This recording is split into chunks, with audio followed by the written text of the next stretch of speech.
Hello there, welcome back lads. Shoes here, This Irish Life. Woo! Episode 8, part 4. It's a Paddy's Day bonanza. I should release this on Paddy's Day next year.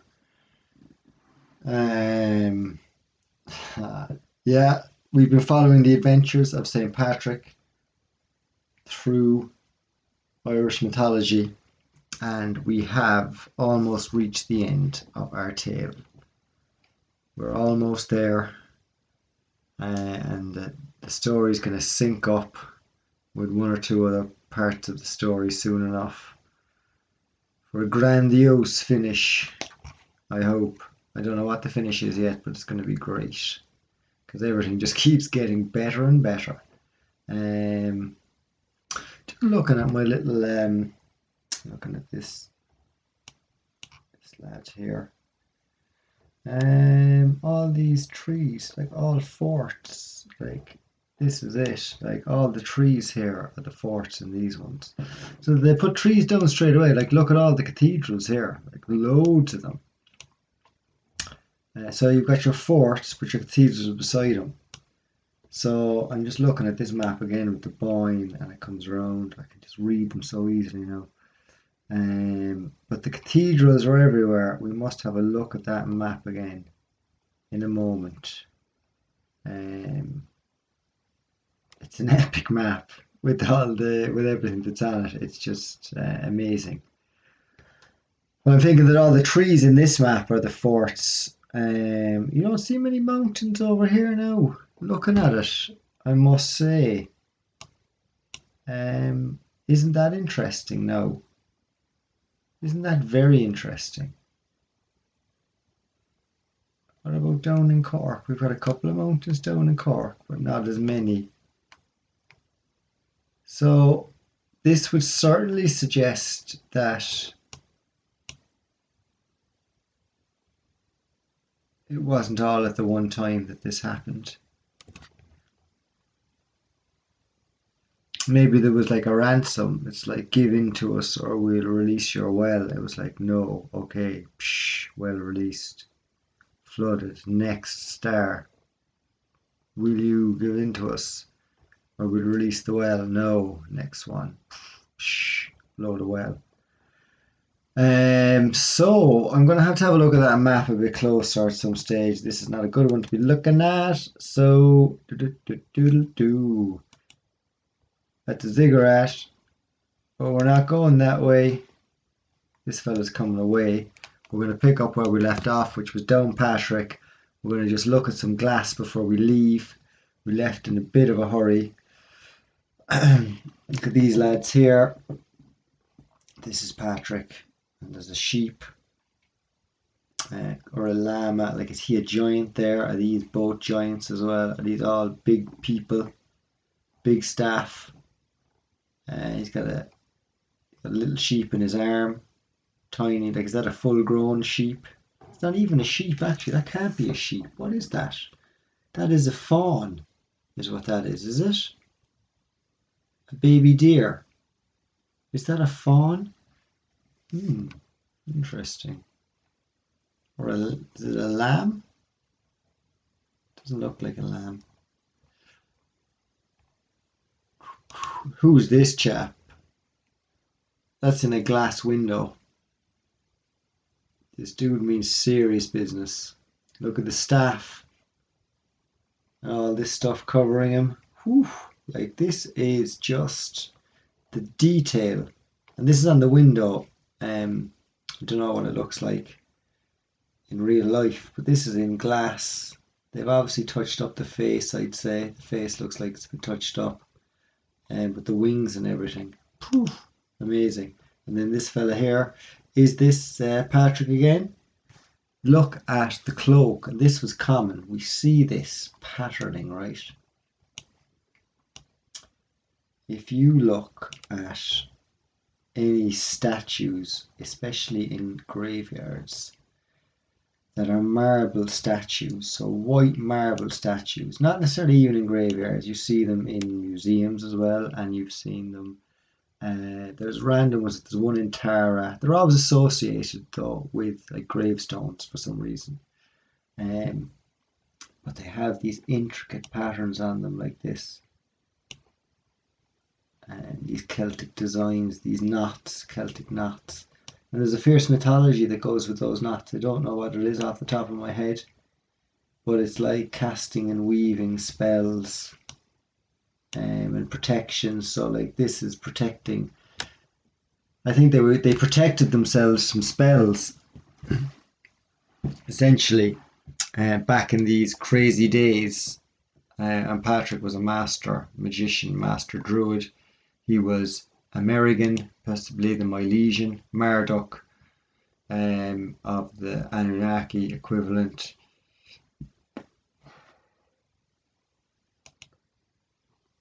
So next step on the trip will be to go to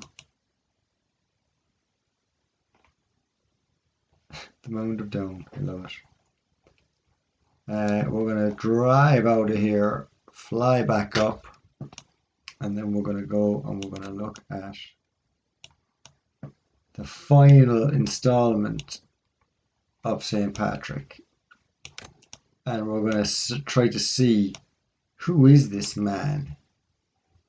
Who is this guy that's been knocking around Ireland, taking everybody out, blessing everyone, and every time he leaves, there's a trail of destruction in every town that he's blessed.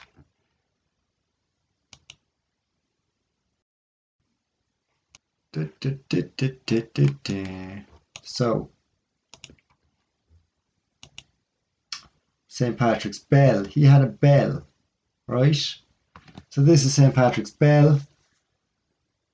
A bit of technology maybe. And there's something cool about the bell that I read during this. I'm not going to read it all. Give me a minute to scan. So Columkill took the bell at some stage from St. Patrick's tomb. And it says that the bell is accredited with working a miracle in 1044. And it was coated in bronze to shield it from human eyes, for which it would be too holy. It measures 12.5 by 10 centimeters at the base. Not that long, but what was going on with Patrick's Well? It was like they all had this tech, like Nuada, or who had the harp. The Dagda had the harp. I wouldn't be surprised if this is the Dagda's magic bell. They love their little bit of tech, like. There's the bell again. So, Manulla. We are going to discuss, this is the final kind of aspect of the journey with Patrick until we move on to the Milesian tales. But one tale is that Patrick had an instance in Manulla. So he went to Manulla Castle.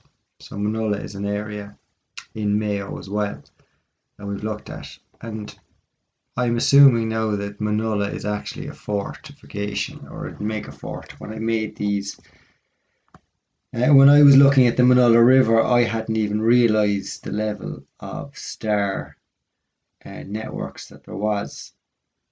But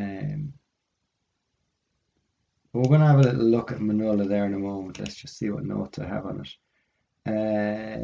Steeped in folklore and history, Manulla is a low-lying rural area dotted with unspoilt lakes and rivers and surrounded by hills and mountains with magnificent views of the adjoining countryside. So Manulla was the low-lying place, so it wasn't on the fort, it was just below the mountains, which we'll see in a minute. St. Patrick visited Manulla, which was then known as Finma, meaning fair plain. So there was plains, like my Torah was a plain as well. He was playing within the plains anyway. And he founded a church there, putting his monk, Bishop Cognac, in charge. Prior to his coming to the area, the area had been pagan and had a well called Slán, the healer. So a healing well, another healing well related to St. Patrick. So this is which is the centre of Druid worship in the region. So the Druids used the well. So like Dean Cacht, the original Tuatha De Danann, he was the physician who used the well at Slane to heal the Tuatha De Danann. So there was other wells. Was St. Patrick Dean Cacht? Maybe he was. Dean Cacht went rogue, took his daughter and his mother with him. Well, it was his grandsons who were deposed, I think. So the Druids believed that a dead prophet was buried under the stone that covered the well, and that he was buried there so the water from the well might wash his bones, and also because he feared fire. Locals lift the stone off the well. They tried to lift it off the well, they were unable. Patrick and Bishop Connacht lifted it. So Patrick lifted the lid off the well, and Patrick said to Connacht, "Thy seed will be blessed forever."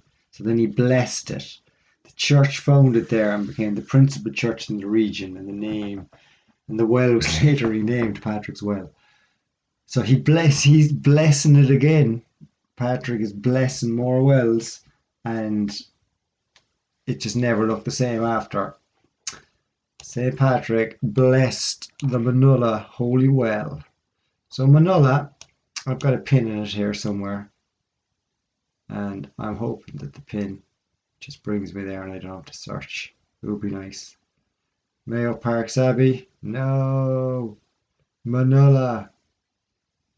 Where are you, Manulla? Let's find Manulla there now.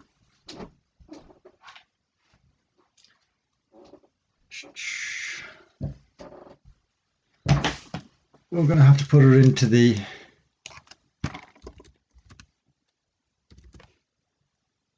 Manulla County Mayo. So when I looked at Manulla first, a couple of, I don't know when it was, and I put this information away, I wasn't aware at all at the level and the nature of the star and the fortresses. Acorns Academy, Manulla. So I think the only way to look at Manulla is to look at it in the shape of the land. There's also a river, the Manulla River, that we're going to look at in a minute, which played an important role, I think. I followed that river down to Loch Dean, which is another fort. So this is Manulla. Here we see possibly Croagh Patrick in the distance, which would have been possibly something a bit more square back in the day before all the mud landed on it. So this looks like, get rid of this. I'll tell you, I'm not impressed with Manulla yet. This is probably what we're looking at here, is it? This being Manulla that's now devastated, and the well of Manulla. This is probably the well of Manulla. I think a lot of these wells, like the lakes, are also the wells. So is this what we're looking at in Manulla? Very unexciting. It's all fairly flat, is it? Oh no, that's kind of up and down. Here, this is up here.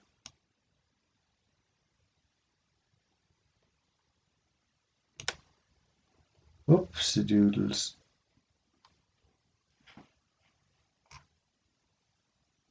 Manulla is not proving to be friendly to Google.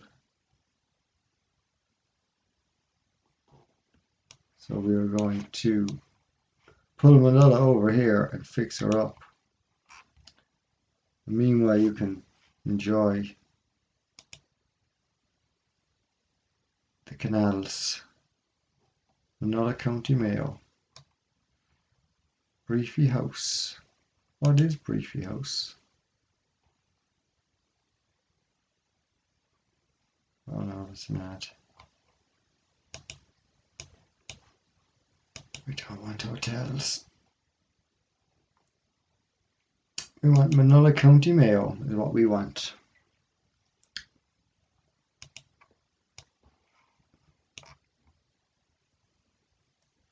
And we're going to zoom out. Is this must be Manola, is it? Briefy House Resort. Why is it popping up? So we've got Carrowmore Loch in the area, which is beside Carrowmore Megalithic Cemetery. And this looks like it's undulating here. But St. Patrick stopped off here anyway, in Molalla.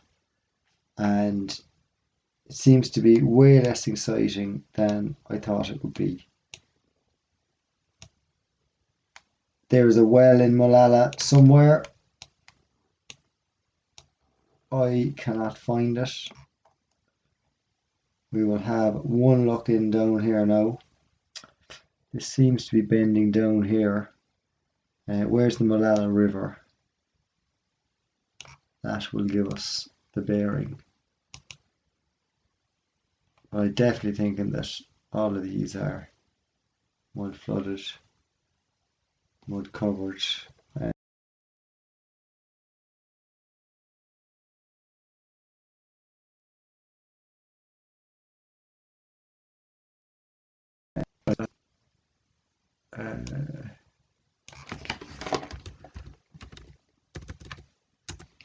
Unfortunately,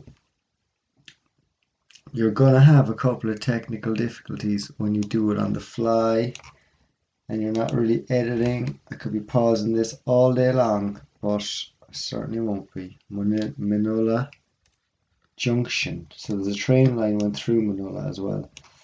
So the train line, the fort here, look, you pull the stuff out, the train passes along, it heads off into the next stage of the processing. Apparently this train line ran to Dublin. Doesn't look like I'm going to have any luck finding the Manola River. I'm going to have a look at the notes and see the small picture I saw of Manola. So it's got the well, the Manola Junction, Manola River.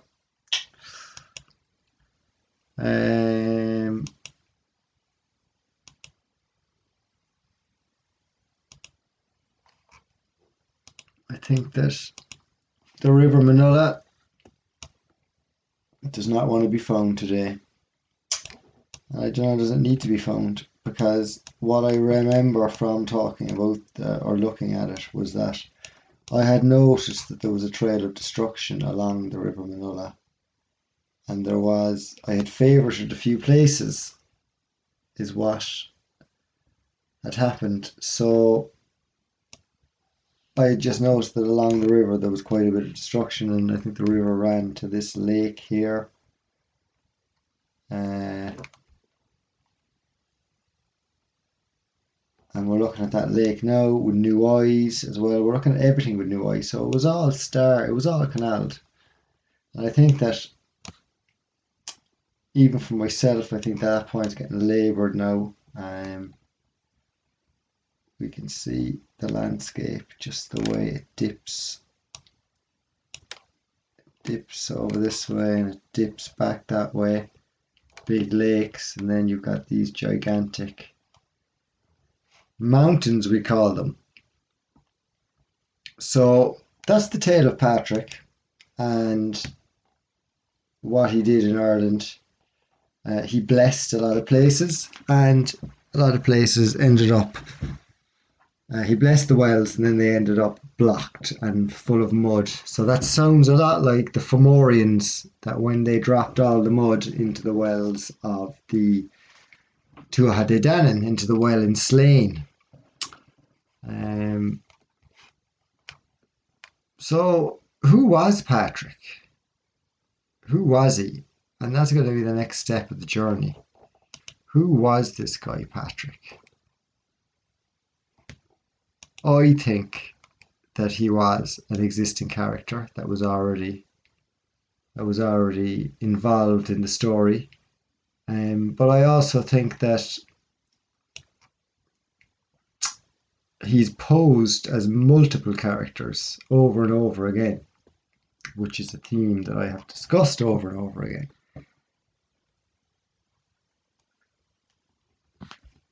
This is the definition from Wikipedia of who Patrick is. So we looked at that.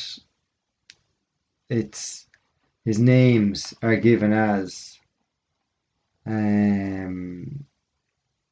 where is it here now? Magonus. Like, is that Magog, you know?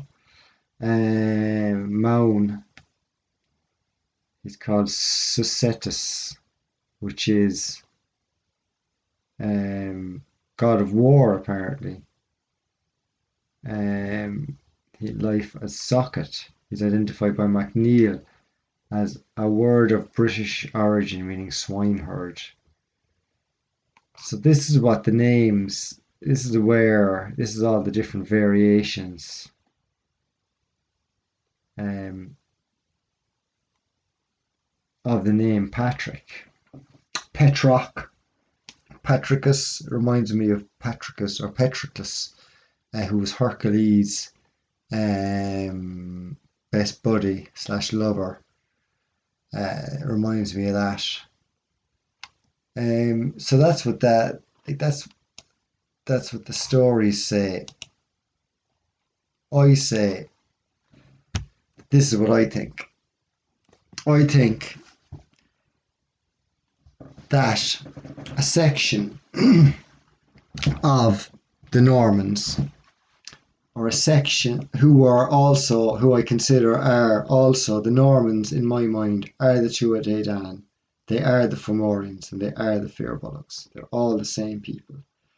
But they are a family in most parts, but they are split in their loyalties. And I think that St. Patrick and Eru represent the rogue element of the Normans that sold out to the Roman cult, the dark magic cult they seem to have, for whatever reason, whether it's part of the game or not, you know.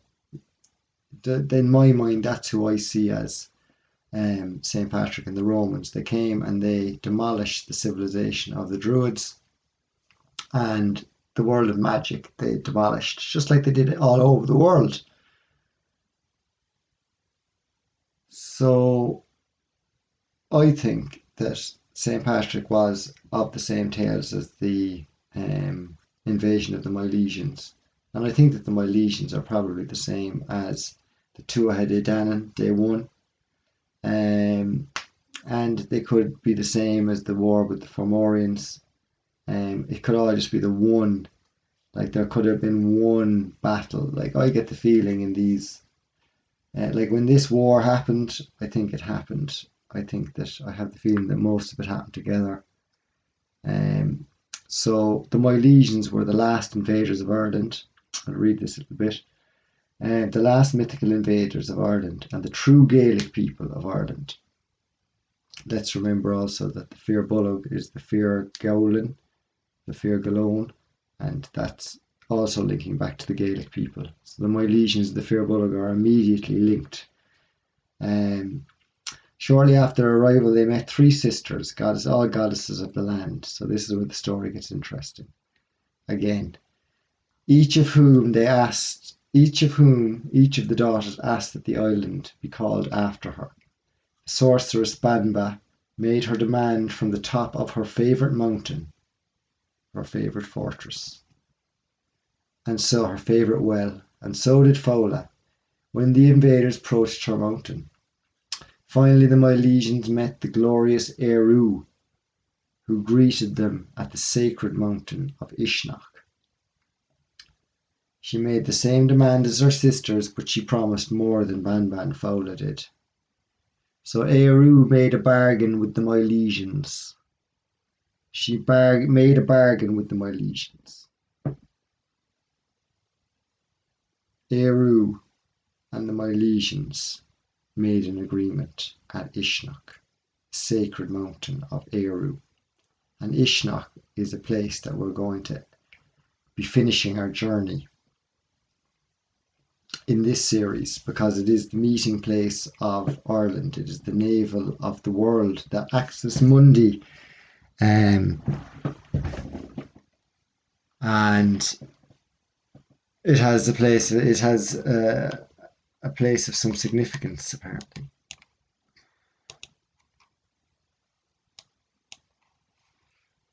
Sligo Abbey.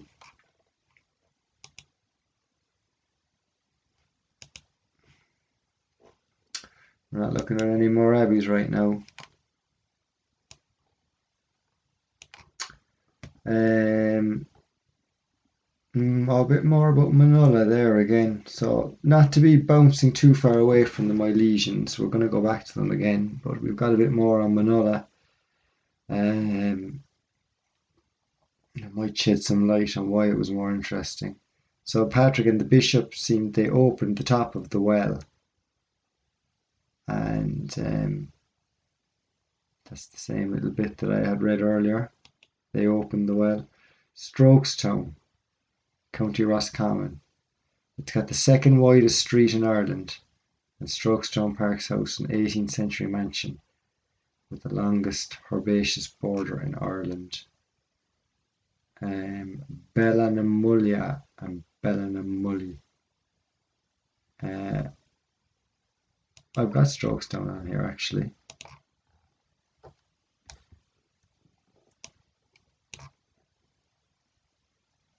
But sure, of course it won't show it. It might do if I give it a second. So the journey is definitely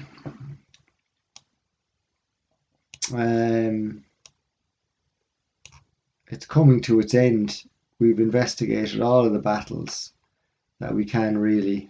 Everything up until like the 1600s has been looked at.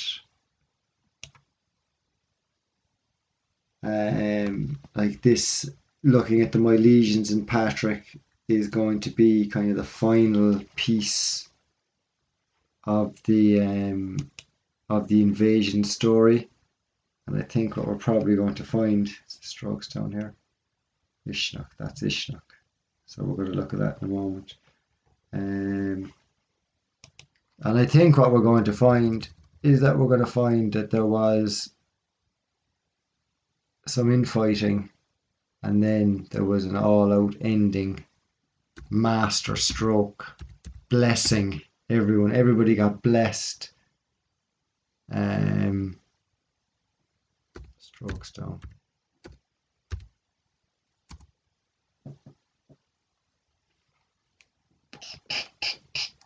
Strokestown, widest street in Ireland. So look at this. Check it out. It is a very wide street, isn't it? We're going to drop onto that street.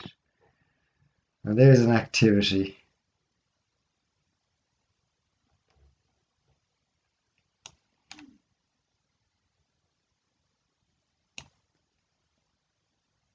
I could definitely drop onto the street more often. So Strokestown. Typical old, this is what you see everywhere all over Ireland. That's how you know the chimneys. Keep an eye out. These will be all red brick, these chimneys. Be a red brick chimney. This masonry will tend to be in limestone, and there'll usually be a red brick surround on all the windows and the doors.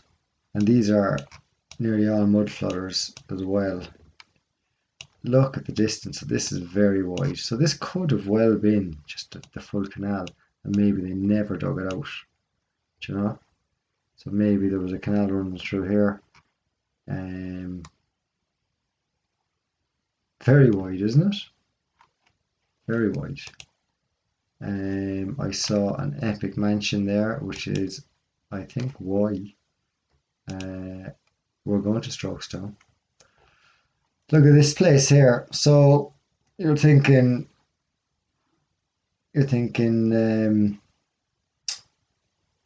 Norman Giants is what I'm thinking. It doesn't look that gigantic, I must say, though. Look at these odd things. People take notice of, like, I don't know. Look at this here.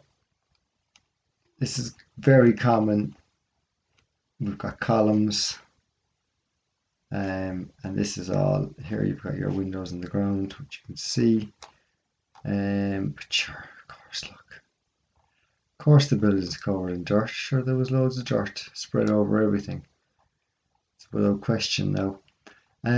So this is a mansion in Strokestown, and Strokestown has the widest street in Ireland, and for some reason, Strokestown was a place of interest.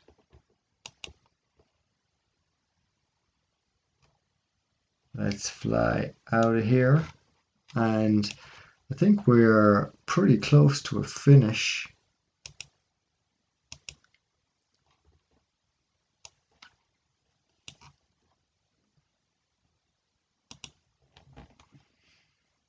National Famine Museum.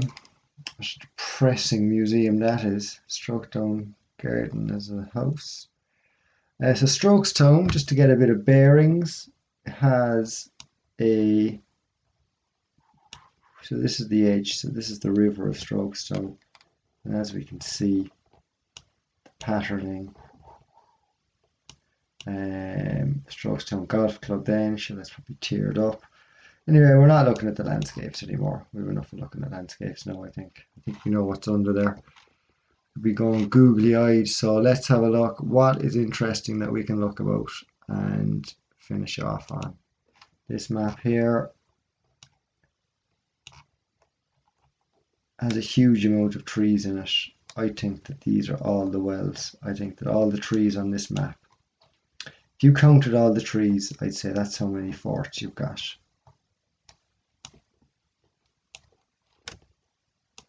I would. Look at these lads up here.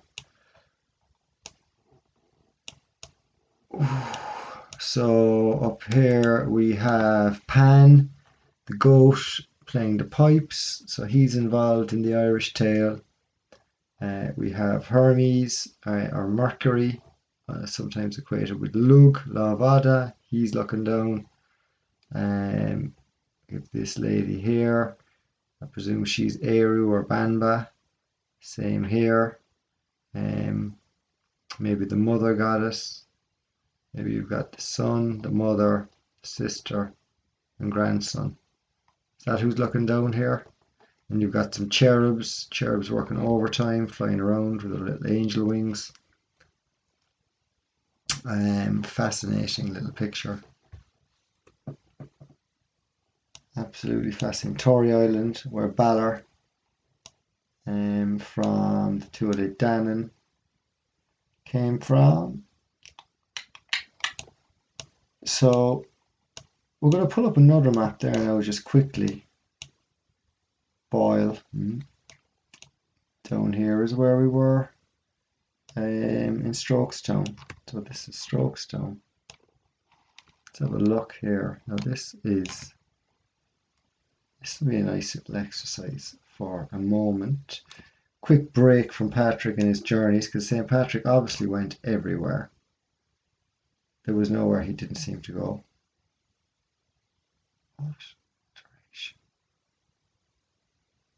So this is, we're getting kind of closer to Ishnok here as well. So I think Patrick probably went down Ishnok.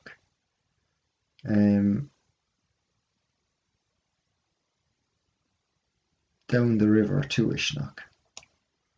So here you've got, like, this is Strokestown. Like, I didn't even see these. I mean, look, you've got bogs here everywhere. So all of these are obviously the wells of this area, which equate to, where are we here? What's the town? It's Longford town. Westmeath, Athlone, Longford. We're kind of around here. We're near Athlone anywhere.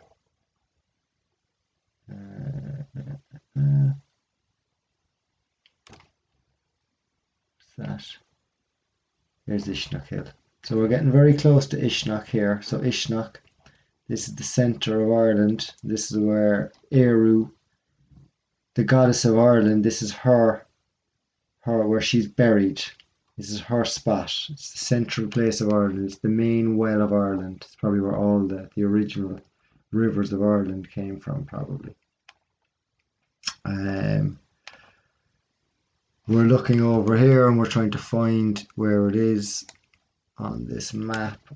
So if Ishnock is the centre point of Ireland, it's around here.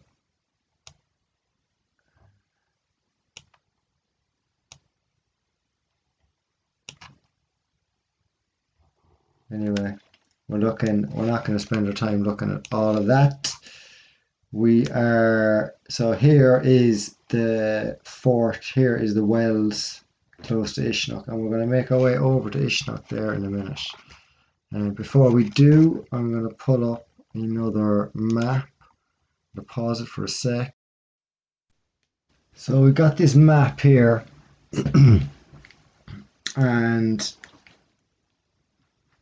it is, you might notice if you've been following this series how long, you've seen this map before. It has a section here where the land is missing. So now the way it goes, this is Killala, this is where Croagh Patrick is, all this area here. This section is missing. Tory Island's up here. I just mentioned that with Balor a minute ago. So that's all gone.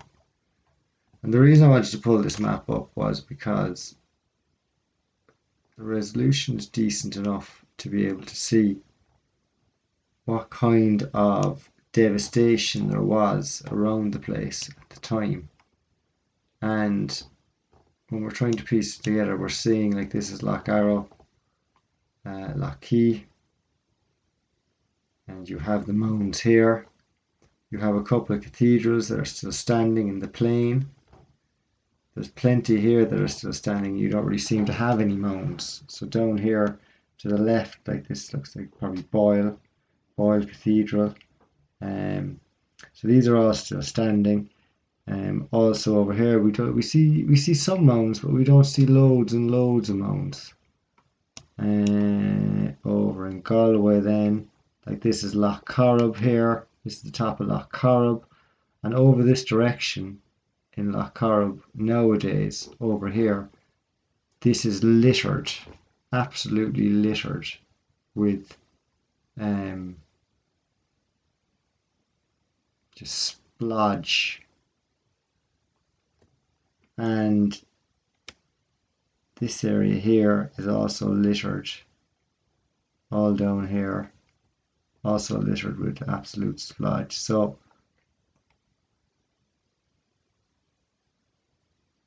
it's showing trees up here, no trees down here really, but an awful lot of this is still going. But here you've got, we're coming from Dublin, so here you've got the Boyne coming down here, all of these.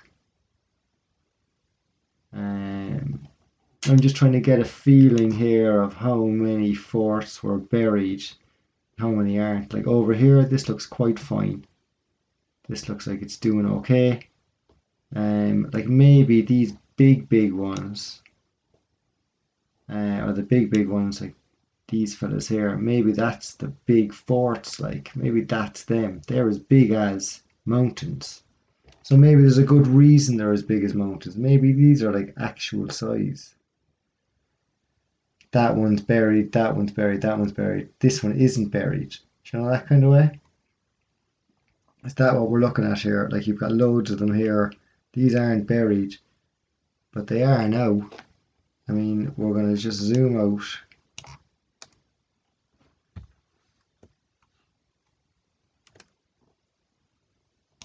And put this map over here. And we're going to just zoom out of the country. We're going to see that all of the land is now littered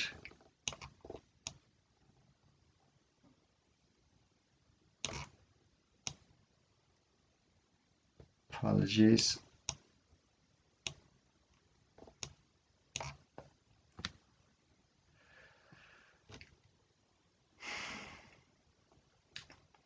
So we're just looking over here that like this is all mountainous here now. Whereas they don't really show it on that map as mountainous. There still seems to be quite a bit of activity. As with over here as well. So I'm looking at this region here. This was quite not covered on this map here. You know, there's still, like these guys are still around. They're okay at this stage, still for some reason. Have those wells just not blown yet? You know, is this a slow process? And I'm looking at this region here. There's a lot of activity still here. Like there's barely any mounds in this region at this time. That's Wexford. Very few. Tipperary coming down into Waterford. So looking at that.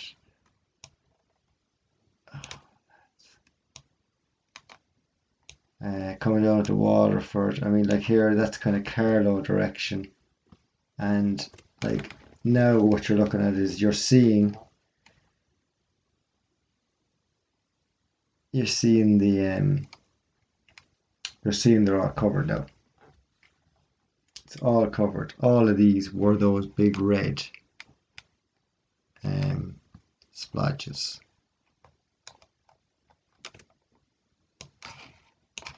So what we're saying is, if you haven't grasped it, the mounds are covering these, and these are the wells and the centres of power that were battling with each other, and they are huge. These are actual size, and they are all over the country.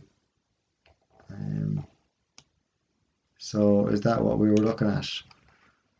Those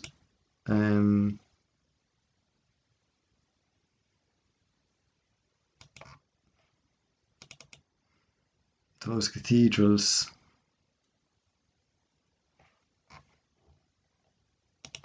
and they were standing at this time. So when this map, so basically what they are, think of the Rock of Cashel now. That's what they are. I have it now. These are rocks of Cashel, essentially. These are gigantic. So look, all we've got left at this time is we've got the Rock of Cashel. We've got Kildare as a big one. What's in Kildare? Cathedral. Killaloe and Tulloch.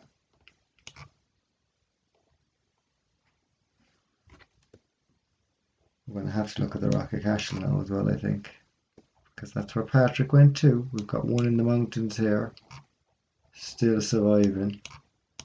We've got one in Limerick, big one. We've got Cashel. Kilmallock. I never realised Kilmallock was such an important spot. And we've got one here in, that's Cork, so that's Finbarr's Cathedral, I'd say. Still standing. Kinsale, there was one in Kinsale. There's another Carbery down here. Everything else, we've got Cashel. We've got this one over here. And Kildare. Carbery's here. We've still got a little one in Carbery at the time, as you can see there. Still a little one in Carbery. Big one in Dublin, massive one, biggest of the lot. Dublin is one. So Dublin was actually gigantic. Imagine Dublin being like having a spire that was this big, like a couple of 100 feet, big massive skyscrapers. even bigger than they are now. Navan, they had some too. They had a couple of big ones. Slane had a decent sized one. It's at the Abbey in Slane. All the rest of them are covered though. So intriguing. Most of them are gone now though, so that this map, is there any date on this? We had a date on the other one, if I remember, as... How could there be no date on the map?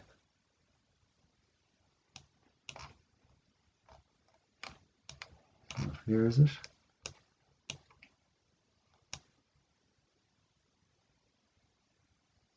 No date.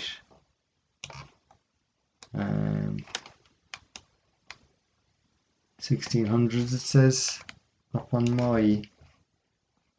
I've got another map that I'm also going to put out. How are we looking at time here? Flipping heck, 46. But we've kind of finished Patrick and we're kind of onto the Milesians. And we're just doing a little bit of extra groundwork is all it is, I suppose. We're going to be moving on to episode 9, which is going to be the Milesians and Uisneach. That's going to be probably the final episode unless I find something else, and then maybe we'll do another one on the mythology and try to draw some parallels between the races, just try to map it out a bit more clearly. The characters, just as an overview one, a point of reference one, because especially if this is your first time coming across this material, it's definitely going to be heavy going. Is this the map that I have a date on?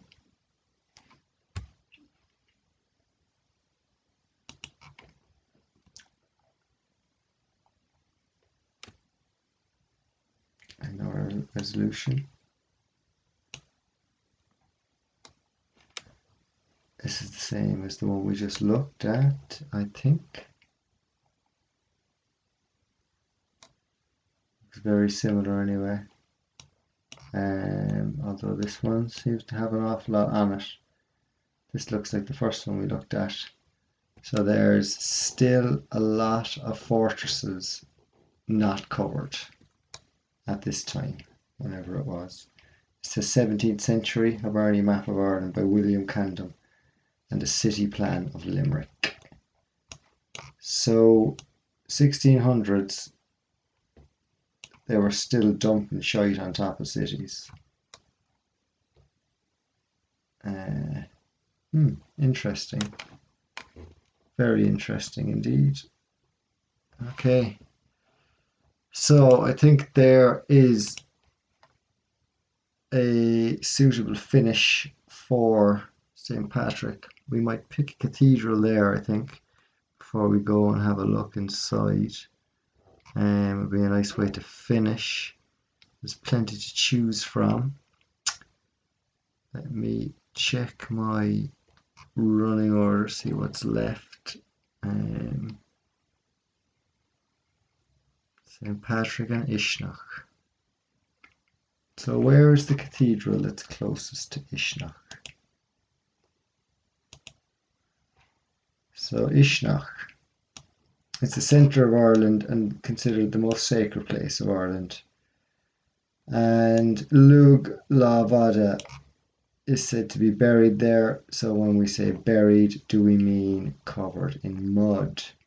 Beside Mullingar in the middle of Westmeath. Westmeath was Meath to giants.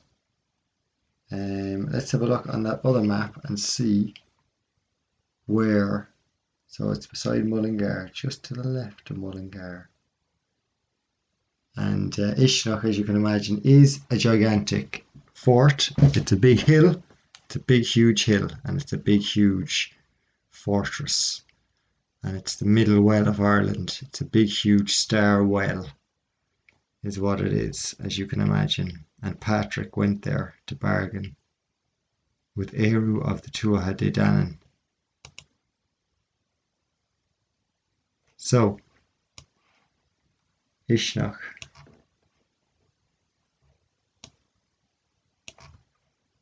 Oops, it doodles.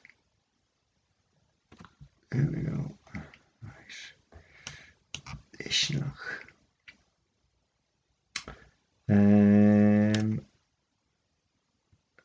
me get in here to find a place I know. Kilbeggan, Corkery, Arda, Kilkenny over there. Athlone.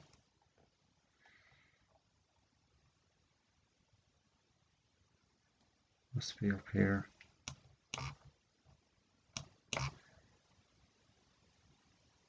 I always go too low. Cavan. And as I'm looking, you can enjoy the map. If you haven't seen it enough. But you're on the journey. We're all on the journey together. Look at this one here. Glenmorgan. So I just don't seem to be able to find, like, Kells there. It's up here somewhere. Surprised that there is not. Like, is this it here? Kilmore. It is it. It's Kilmore. Huh. So we're in, oh no, it's Kildare.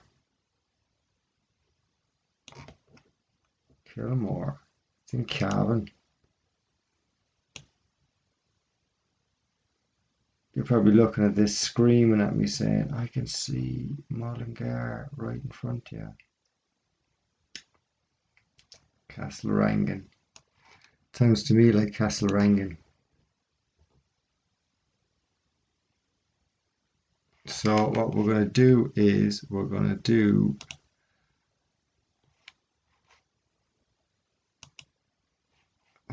the clever thing, and we're going to just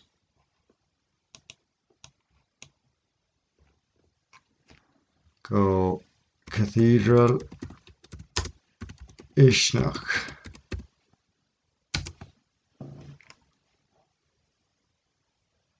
I remember in a podcast with Doug, actually, I was saying that Uisneach was knowledge.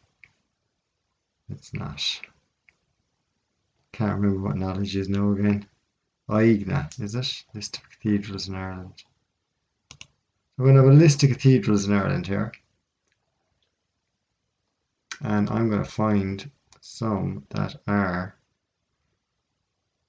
in this area of Armada, Mullingar, Christ the King. Here we go. Into Mullingar.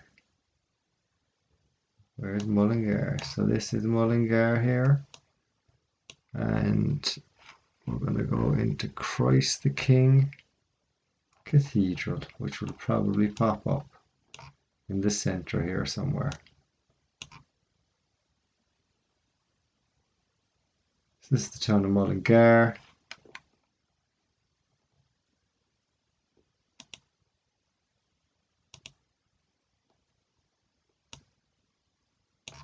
What's it called? Christ King. Offaly Road, Christ King Catholic Church. I'd say that's the one. And it's pretty impressive. Is this it? Oh no, that's not it. That's not the one. I was looking for Christ the King Cathedral.